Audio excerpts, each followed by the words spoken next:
ವಿಧಾನಸೌಧದಲ್ಲಿ ಪಾಕ್ ಪರ ಘೋಷಣೆ ಕೂಗಿದ ದುಷ್ಕರ್ಮಿಗಳು ವಿಧಾನಸೌಧ ಪೊಲೀಸ್ ಠಾಣೆಗೆ ದೂರನ್ನ ನೀಡಿದ್ದಾರೆ ಬಿಜೆಪಿಯ ನಾಯಕರು.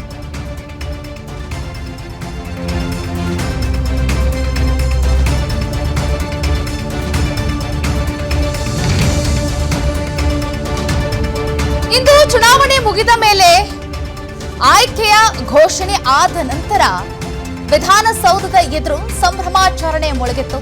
ಅದರಲ್ಲಿ ಇವತ್ತು ರಾಜ್ಯಸಭೆಗೆ ಆಯ್ಕೆಯಾಗಿರುವಂತಹ ನಾಸಿರ್ ಹುಸೇನ್ ಅವರ ಬೆಂಬಲಿಗರು ಸಂಭ್ರಮವನ್ನ ಪಡ್ತಾ ಇದ್ರು. ಈ ಸಂಭ್ರಮದ ನಡುವಿಗೆ ಪಾಕ್ ಪರ ಘೋಷಣೆಯನ್ನ ಕೂಗಿದ್ದಾರೆ. ಈ ವಿಚಾರಕ್ಕೆ ಸಂಬಂಧಪಟ್ಟಂತೆ ಬಿಜೆಪಿಯ ನಾಯಕರು ದೂರನ್ನ ದಾಖಲು ಮಾಡಿದ್ದಾರೆ. ವಿಪಕ್ಷ ನಾಯಕ ಆರ್ ಅಶೋಕ್ ನೇತೃತ್ವದಲ್ಲಿ ದೂರನ್ನ ನೀಡಿದ್ದಾರೆ. ಪಾಕ್ ಪರ ಘೋಷಣೆ ಕೂಗಿದವರ ವಿರುದ್ಧವಾಗಿ ಕ್ರಮಕ್ಕೆ ಆಗ್ರಹಿಸ್ತಾ ಇದ್ದಾರೆ. ಘೋಷಣೆ ಕೂಗಿದವರ ವಿರುದ್ಧವಾಗಿ ಯಾವುದೇ ಕಾರಣಕ್ಕೂ ಅವರನ್ನ ಸುಮ್ಮನೆ ಬಿಡೋ ಹಾಗೆ ಇಲ್ಲ, ಅವರ ಮೇಲೆ ಕ್ರಮ ಆಗಬೇಕು ಅಂತ ಆಗ್ರಹಿಸ್ತಾ ಇದ್ದಾರೆ ಬಿಜೆಪಿಯ ನಾಯಕರು. ವಿಧಾನಸೌಧದಲ್ಲಿ ಪಾಕ್ ಪರ ಘೋಷಣೆಯನ್ನ ಕೂಗಿದಂತಹ ಕಿಡಿಗೇಡಿಗಳ ವಿರುದ್ಧ ಕ್ರಮ ಆಗಬೇಕು ಅಂತ ಹೇಳಿ ಆಗ್ರಹ ಮಾಡ್ತಾ ಇದ್ದಾರೆ. ನಾಳೆ ರಾಜ್ಯದಾದ್ಯಂತ ಬಿಜೆಪಿ ಬೃಹತ್ ಪ್ರತಿಭಟನೆಯನ್ನ ಮಾಡಲಿಕ್ಕೆ ಸಜ್ಜಾಗಿದೆ. ರಾಜ್ಯಪಾಲರಿಗೆ ದೂರನ್ನ ನೀಡಲಿರುವಂತಹ ಬಿಜೆಪಿಯ ನಿಯೋಗ ಸಿಎಂ ಸಿದ್ದರಾಮಯ್ಯ ಕೂಡಲೇ ರಾಜೀನಾಮೆಯನ್ನ ನೀಡಬೇಕು ಅಂತ ಹೇಳಿ ಆಗ್ರಹ ಮಾಡ್ತಾ ಇದ್ದಾರೆ. ರಾಜ್ಯಪಾಲರು ಸರ್ಕಾರವನ್ನ ವಜಾ ಮಾಡಬೇಕು ಅಂತ ಆಗ್ರಹಿಸ್ತಾ ಇದ್ದಾರೆ ಬಿಜೆಪಿಯ ನಾಯಕರು. ವಿಧಾನಸೌಧದಲ್ಲಿ ಪಾಕ್ ಪರ ಘೋಷಣೆಯನ್ನ ಕೂಗಿದಂತ ಕಿಡಿಗೇಡಿಗಳ ವಿರುದ್ಧ ನಾಳೆ ರಾಜ್ಯದಾದ್ಯಂತ ಬಿಜೆಪಿ ಬೃಹತ್ ಪ್ರತಿಭಟನೆಯನ್ನ ಮಾಡಲಿಕ್ಕೆ ಸಜ್ಜಾಗಿದೆ.